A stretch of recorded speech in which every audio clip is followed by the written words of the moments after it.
when I was preparing to come here, our whole group has almost felt like this is almost like a mission. It's a sacred responsibility. It's a sacred responsibility to be a teacher in the first place. But I think especially here, especially at a church school, and especially with the Samoan people who are so inclined in that direction, it's been even more of a sacred trust. I've had to learn a lot about being flexible and learning to adapt to anything that could come up. And in the classroom, it's especially true because you never know what could come up where you would need to change a lesson plan, or that you would need to make some kind of an adjustment. This has been a wonderful experience. It's a dream that I would never have imagined could be possible for me in this program. And so it's a privilege, it's an honor, it's a blessing. I must admit that my first thought when I heard about the program and heard that I was to be involved in it was that I didn't have the time to take on a student teacher, because I felt that there would be too much extra work involved as far as I was concerned. I must admit, however, I have been pleasantly surprised because we were able to work things out very well. For me as a teacher, I came to expand my knowledge to a whole variety of teaching techniques like methods and all that. And Cici and I were doing a lot of teamwork, prepare our lessons together, and it's good to have someone there bring in her own ideas and put in my own ideas, and it's very helpful for the students to learn from a whole variety of teaching. I strongly feel the program as a whole, the way I see it, was really an inspiration. It aids me in many ways. For instance, I tend to learn new methods to approach math concepts to aid the slow learners. It also helps me to get some new strategies to motivate students to learn and be interested in maths. I learned to see some of my weaknesses I have in teaching, working with my student teacher, Sister Isera. And I can highly recommend the program to be continued to enhance teaching in the church education system in Samoa. And I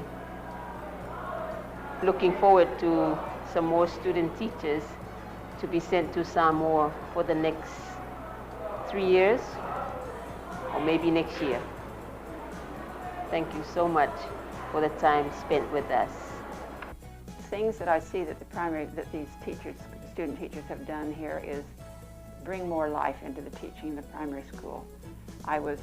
They have just brought in a good spirit. They're full of enthusiasm, they're very excited, and they love what they're doing, I can tell that. Those teachers seem to be hungry for something like this, and they were so excited and able to grasp onto this and to just go ahead and go forward.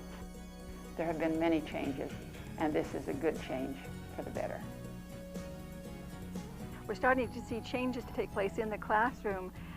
Seating arrangements have become extremely creative, not just to be creative in and of themselves, but to serve functions that have not been thought of before. So we're seeing a lot of adaptation from your class. So what we first saw as we came down is the very traditional, straight line, extremely authoritarian approach to education, which is more of a declarative knowledge, people declaring to the students what they already know, and in many cases enforcing that with the stick. So we have introduced more group activities, and as we've introduced group activities, we do find the seating, just the nature of the classroom changing. Seats are no longer in straight rows, they're in small groups. Horseshoes. And so we see activities moving from a presentation method to group work. So we are seeing a number of changes. You know, I remember hearing some of the teachers saying they just wish the class could go on and on because they don't want it to come to a close. They've learned so much. Taking the student teachers on field trips every Saturday has been a great growing experience in understanding the culture and gaining an appreciation for Samoa itself. We've been able to travel through Manono, which is an isolated island with no horses, no dogs, one telephone, no cars, and no road, just a footpath around. Part of what we find here, as well as any other educational institution, people reach a point that they become rather stagnant. And more than anything, it's because they've lost a vision of what education is all about. And one thing that we need to do over and over again is hold up to the people a vision of learning. Help them to see not only the individual advantages of growing through learning, but help them to see what can happen within a small community or within a country when people become enthused about learning. And again, that's something that those who come need to be able to do. They need to be able to hold up that vision of what learning is all about. The students have grown very close to each other. We've really formed a family since we have been here. And it's a family that has needed doctoring.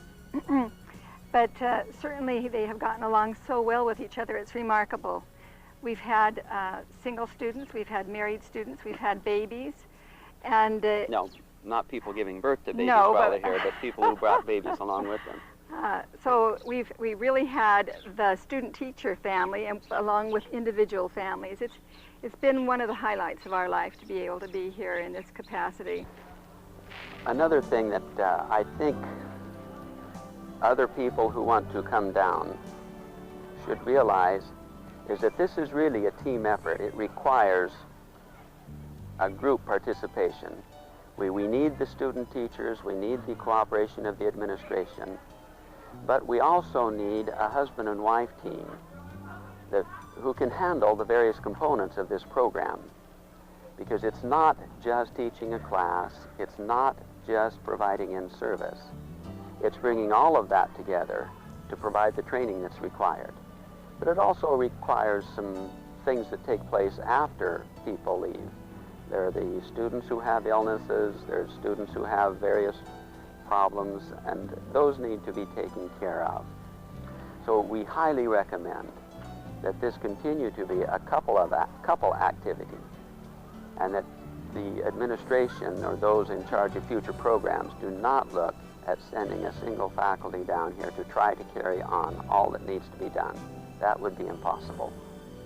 There's another thing that anyone who's contemplating coming here again should be aware of. You have really the teaching component, and which includes student teaching and the kind of teaching that you and I are doing. But there's also the missionary service. People need to understand that when they come, they're not going to be on a daily 8 to 5 or 8 to 3 or whatever that schedule is. It's not a time schedule, because you provide a variety of kinds of services, and you have to be willing to meet the needs and the demands of the administration and the teachers. People will catch you and ask you to help with certain things, and you have to have a willingness to go into the classroom to talk with them about how to solve the problems. So it's been a very powerful experience for everyone involved, for the teachers here, for the student teachers, and also for us. It's been a great intercultural experience.